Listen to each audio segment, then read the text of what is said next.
नृपतनु वेद वेदित अहवावा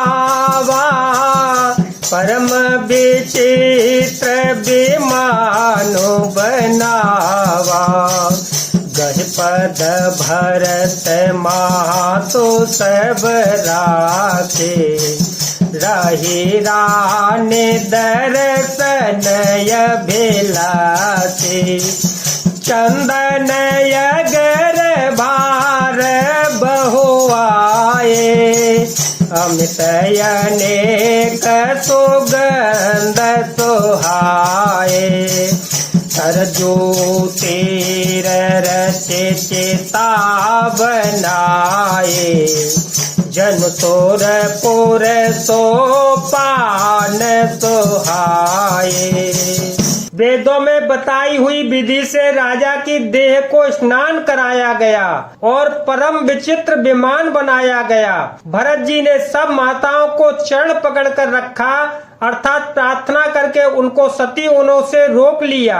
वे रानियां भी श्री राम के दर्शन की अभिलाषा से रह गईं। चंदन और अगर के तथा और भी अनेकों प्रकार के अपार कपूर गूगल केसर आदि सुगंध द्रव्यों के बहुत से बोझ आए। सरयू जी के तट पर सुंदर चिता रचकर बनाई गई जो ऐसी मालूम होती थी मानो स्वर्ग की सुंदर सीढ़ी हो। एह विधि दाह क्रिया सब कीनी विधिवत नहाई तिलांजलि दीनी सुमृति सब वेद पुराना तीन भरत दस गात विधाना जह जस मुनि बरयाय सुदेना जह तस सहस भाते सब केना तह तस सहस भाते सब केना भाई विशुद्ध दिए सब दाना धेनु बाज गज वाहन नाना। इस प्रकार सब दाह क्रिया की गई और सबने विधि पूर्वक स्नान करके तिलांजलि दी। फिर वेद स्मृति और पुराण सबका मत निश्चय करके उसके अनुसार भरत जी ने पिता का 10 गात्र विधान 10 दिनों के कृत्य क्रिया मुनि श्रेष्ठ वशिष्ठ जी ने जहाँ जैसी आज्ञा दी वहाँ भरत जी ने सब वैसा ही हजारों प्रकार से किया। शुद्ध हो जाने पर विधि पूर्वक सब दान दिए। गौए तथा घोड़े हाथी आदि अनेक प्रकार की सवारियां सिंहासन भूषण बसन अन्न धरण धन धा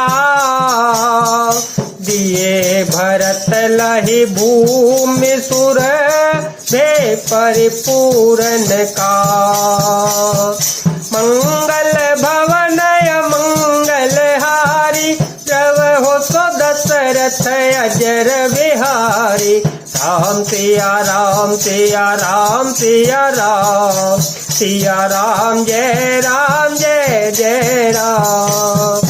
सिंहासन गहने कपड़े अन्न पृथ्वी धन और मकान भरत जी ने दिए।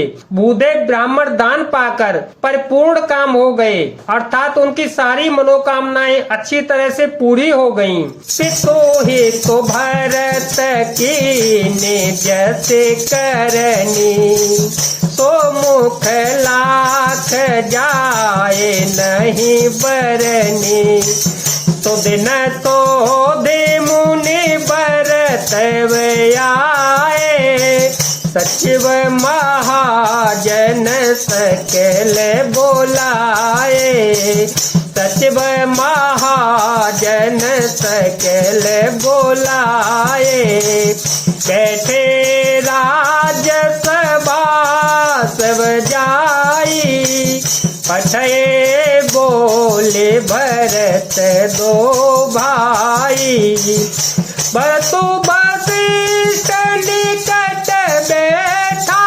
रे नीति धर्म माया बचन उचारे।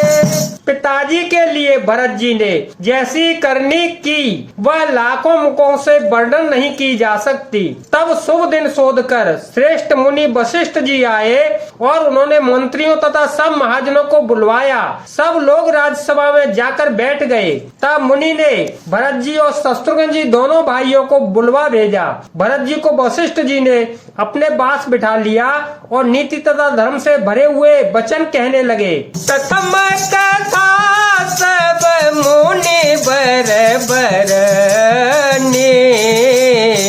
के कई कुटिल की निज से करने भूप धर्म व्रतु सत्य सराहा भूप धर्म व्रतु सत्य सराहा जय तनु परे हरे प्रेम निभाहा कहत राम गुण शील स्वभाव कहत राम गुण शील स्वभाव सजल नयन पोल के ओ मुनि राओ बहुरे लखन सिया प्रीति बखानी बहुरे लखन सिया प्रीति बखानी